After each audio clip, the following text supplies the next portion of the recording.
우리가 함께 오늘 나눌 말씀은 사도행전 17장 16절에서 18절 말씀입니다.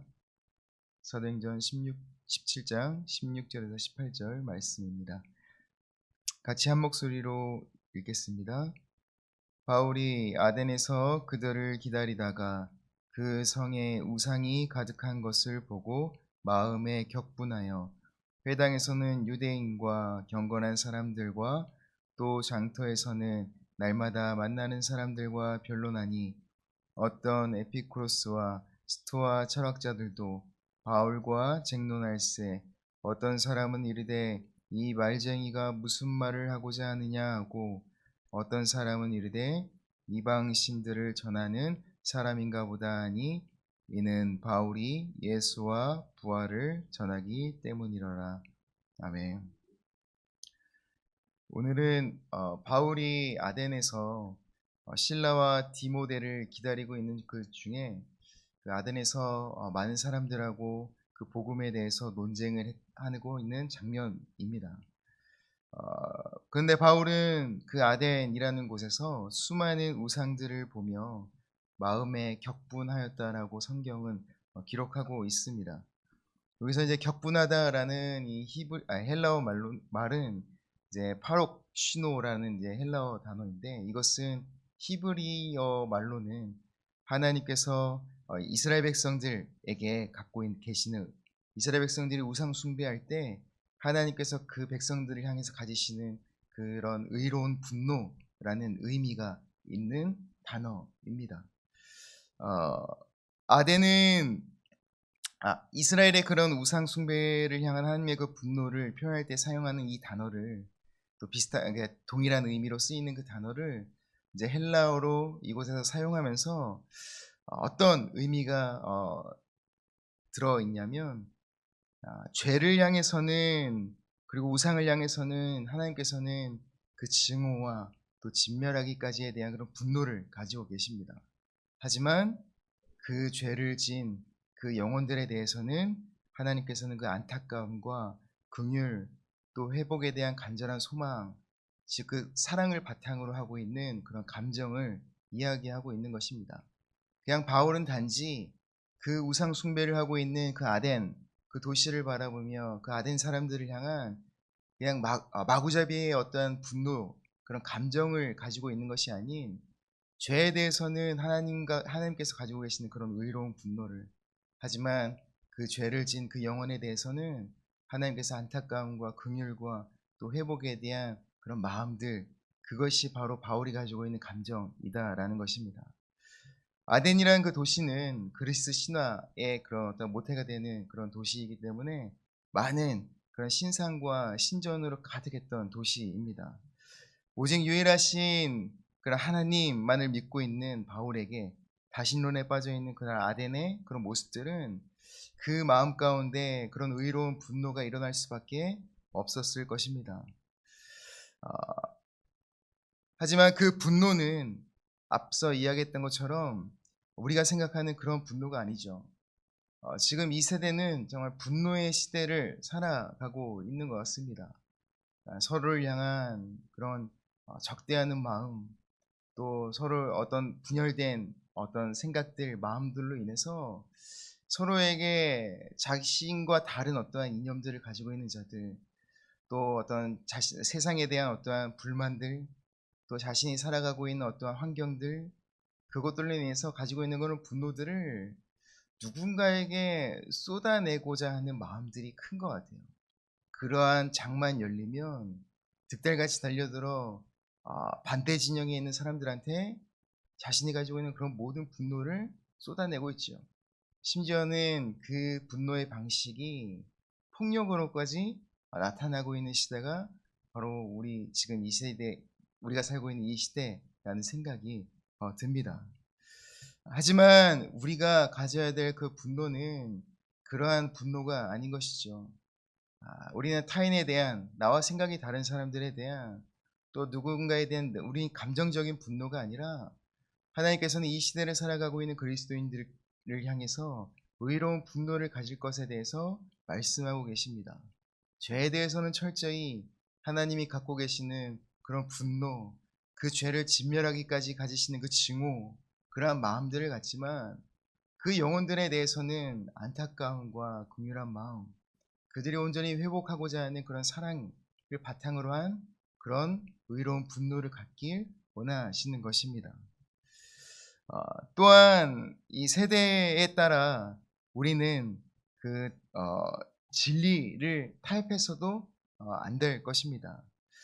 어, 이 아덴 안에서 성경의 말씀 보면 에피쿠로스 학파와 스토아 학파가 바울과 논쟁을 벌였다라고 이야기하고 있어요. 그 두 가지 사상은 그 당시에 그리스 아덴이라는 곳에서 굉장히 유행하고 성행하던 그런 철학 이념들입니다. 우리는 가끔씩 그러한 교회를 다니고 있지만 그러한 생각들을 가지고 있는 그리스도인들도 가끔씩 만나게 돼요.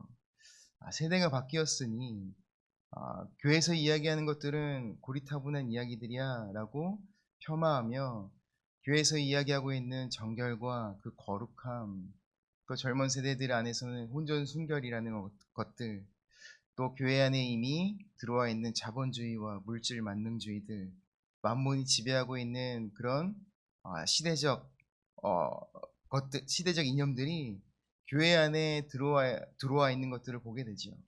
그리고 그것을 세련된 것이다라고 이야기를 하고 있어요. 지금 세대가 많이 바뀌었어. 너 이제 그런 얘기하면 교회가 세상 가운데 섞일 수 없어. 젊은 세대들이 교회에 오지 않을 거야. 너 그런 얘기하면 젊은 사람들이 다 교회에 떠나게 될 거야. 그런 얘기 절대로 하면 안 돼. 시대가 바뀌었지. 우리가 살던 시대하고는 많이 바뀌었어. 그런 고리타분한 이야기 해서는 안 돼. 라고 이야기하고 있는 분들도 많이 만나게 됩니다.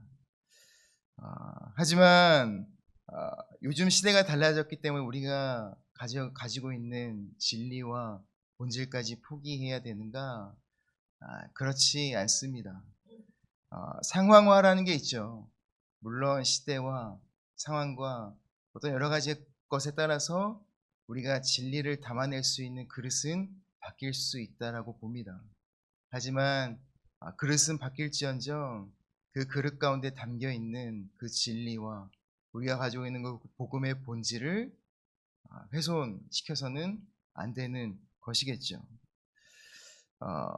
바울은 그러한 가치, 철학적인 그리고 유행하던 그런 스토아 학파나 또 에피쿠로스 학파가 이야기하고 있는 그러한 것들에 대해서 철저히 바울은 자신이 가지고 있는 그 복음의 본질을 가지고 그들과 논쟁하며 이야기하고 있습니다. 에피쿠로스 학파는 쾌락을 추구하는 그런 학파였어요. 그러니까 단순히 우리가 아는 것처럼 어떤 육체적인 쾌락 이런 것들이 아니라 시민신의 어떠한 고통과 어떤 번뇌하는 그런 마음들을 잊게 하는 쾌락들, 결국은 이 에피쿠로스 학파가 추구하는 것은 마음의 평안을 추구하는 그런 쾌락을 이야기하고 있습니다. 결국 그들이 이야기하고 있는 선은 결국 마음의 평안인 것이에요. 근데 바울은 어쩌면 그들과 논쟁하면서 어떤 이야기들을 했을까 상상해 봤습니다. 근데 바울은 아마 그 에피쿠로스 학파들 마음의 평안을 추구하는 그 쾌락으로 인해서 마음을 추구하고 있는 그들에게 어쩌면 이렇게 이야기했을지도 모르겠어요. 야, 나도 그거 잘 알지. 나도 세상 가운데 그 마음의 평안을 추구하기 위해 애썼지. 내가 예수 그리스도를 믿는 자들을 잡아 죽이려고 했을 때 그것이 내가 가지고 있는 최고의 가치, 그것으로 인해서 내가 거룩하고 내가 하나님 앞에 진정한 평안을 얻을 수 있을 거라고 여겼지. 하지만 나는 단 한 번도 그 가운데서 내 영혼이 내 마음이 쉼을 누린 적이 한 번도 없어. 너희들이 가지고 있는 그 쾌락을, 그 마음의 평안을 추구하고자 너희들이 붙잡고 있는 그 쾌락들, 또 세상의 만족들, 절대로 그것으로는 너희들이 추구하는 그 마음의 평안 절대로 누릴 수 없지. 내가 단 한 번도 그 쉼을 누릴 수 없는 그때에 예수 그리스도께서 나를 만나 주셨고 비로소 내 안에 진정한 참 평안과 안식을 누릴 수 있었지라고 어쩌면 바울은 자신이 살아왔던 그 삶과 또 예수 그리스도를 만났던 그 순간들을 그들에게 증거하면서 참된 평안은 세상 가운데 있는 것이 아니라 예수 그리스도 안에 그 참 평안, 너희들이 찾는 그 평안이 예수 그리스도 안에 있다라고 이야기를 했을 것 같습니다. 또한 스토아학파라는 그 학파들은 합리적인 보편 원리를 추구했던 금욕적인 삶, 도덕적인 것을 추구하는 그런 학파였습니다. 그럼 이들하고는 또 어떤 얘기를 했을까? 그들은 금욕적인 그런 삶을 통해서 좀 더 나은 사람들이 되고 또 고차원적인 어떠한 사람들이 되고자 애썼던 사람입니다. 하지만 하나님께서는 우리 인간에게 식욕과 또 수면욕과 또 성욕 등 인간이 누릴 수 있는 아름다운 쾌락들을 인간들을 창조하시면서 허락하셨습니다. 그런 모든 인간이 가질 수 있는 그 욕구를 통해서 하나님 나라의 그 기쁨, 하나님 나라의 그 즐거움, 그것이 하나님의 그 진리와 복음 안에서 이것이 얼마나 행복하고 또 즐겁고 행복한 것인지에 대해서 우리에게 말씀하셨지만, 세상은 그 모든 것들을 탐닉하는 것들, 그러면서 그들이 죄에 빠지고 그 마음이 타락하는 것들, 스토아파들은 그런 것들을 어, 금욕시키면서 인간이 더욱더 고차원적인 도덕을 추구하는 그 가치에 대해서 이야기를 하고 있습니다. 하지만 바울은 또한 그 복음의 진리 안에서 아니야, 그 모든 것들은 하나님께서 인간들에게 주신 축복인 것이야. 그것을 인간들이 향유하고 누릴 수 있는 그런 욕구들인 것이야. 단 그 모든 것들이 잘못된 것이 아니라 그것들을 인간의 본성과 인간의 욕망으로 추구하는 것이 아니라 하나님의 그 복음과 진리 안에서 향유하며 누릴 때에 그것이 진정 축복이고 즐거움이고 기쁨이 되는 것이야 라고 어쩌면 또 학파들하고 논쟁을 하지 않았을까라는 생각들을 해보게 됩니다. 이들은 당대의 최고의 지성을 가진 사람들이었습니다. 바울이 이들과 논쟁을 하고 토론을 했다는 것은 바울도 그들 못지않은 지성적인 어떤 수준이 있었다라는 것을 우리는 볼 수 있습니다. 바울도 그러한 지성과 지식이 있었음에도 바울은 그 시대가 추구하는 세련된 것이 아니라 또 대중들이 열광하는 어떠한 지적인 추구가 아니라 진리를 추구했고, 그러한 그 진리 안에서 그들의 이념과 생각에 절대로 타협하지 않는 그런 모습들을 오늘 본문을 통해서 우리는 살펴볼 수 있습니다. 어떤 사람들은 이 성경의 말씀을 보면 바울을 향해서 이 말쟁이가 무슨 말을 하고자 하느냐라고 이야기를 하고 있습니다. 여기서 이 말쟁이란 이 말은 씨앗을 줍는 자라는 의미가 있는데, 그것은 씨를 쪼아 먹는 새처럼 이곳저곳 해서 다니면서 지식을 얻는 사람, 지식쟁이, 얕은 지식을 가지고 있는 자라는 비아냥거리는 어떤 의미가 있는 단어가 바로 말쟁이라는 것입니다. 그럼 바울을 향해서 저 말쟁이 라면서 조롱과 격렬 섞인 어떠한 비난을 하고 있는 것이죠. 하지만 바울은 그러한 그들의 조롱과 그 비난에도 눈 하나 깜짝 안 하고 자신이 가지고 있는 복음에 대한 가치와 그 진리에 대한 그 순수함, 그 거룩함들을 절대로 포기하지 않고 그것을 끝까지 그들을 향해 주장했던 모습들을 볼 수 있습니다. 우리가 살아가고 있는 이 시대에는 우리는 더욱 철저히 선과 악, 그리고 진리와 비진리에 대한 구분이 필요한 시대입니다. 지금은 그 경계가 굉장히 모호한 시대가 되어버린 것 같아요. 교회 안에서조차 무엇이 선이고 무엇이 악인가, 무엇이 거룩한 것이고 무엇이 거룩하지 않은 것인가, 그것을 분별하거나 이 젊은 다음 세대들에게 그것을 정확하게 이야기해 줄 수 있는 기준과 그런 어떠한 진리를 점점 상실해 가고 있는 것들을 우리는 볼 수 있습니다. 지금 이 땅의 교회들 가운데 필요한 것은 바른 신앙과 그 바른 복음의 전승인 것입니다. 우리가 가지고 있는 신앙의 가치와 우리가 배워온 진리에 대한 그 알미, 다음 세대들에게 바르게 전승되기 위해서는 말씀을 먼저 우리가 잘 알아야 되고, 그 말씀을 다음 세대들에게 잘 가르치고, 또 우리가 알고 있는 그 말씀을 살아내는 그 삶을 다음 세대들에게 본으로 보여줄 수 있어야 되는 것입니다. 우리가 가지고 있는 생각들, 그 가치들은 복음과 진리 안에서 바르게 세워져 있는가? 우리는 늘 그러한 질문들을 가지고 하나님 앞에 살아가야 되는 것 같습니다. 우리 안에 옳지 않은 세상의 가치가 침노하여 우리의 마음과 생각에 쏟아질 때에 우리는 바울과 같은 그런 의로운 분노를 가지고 그러한 가치에 저항하며 목소리를 낼 수 있어야 될 것입니다. 그리고 우리와 가치가 다른 사람들을 향해 어떤 감정적인 분노나 적대가 아니라 하나님의 아버지의 그 마음, 긍휼과 또 안타까움과 그 영혼의 회복, 그런 사랑하는 마음을 품어야 할 줄 믿습니다.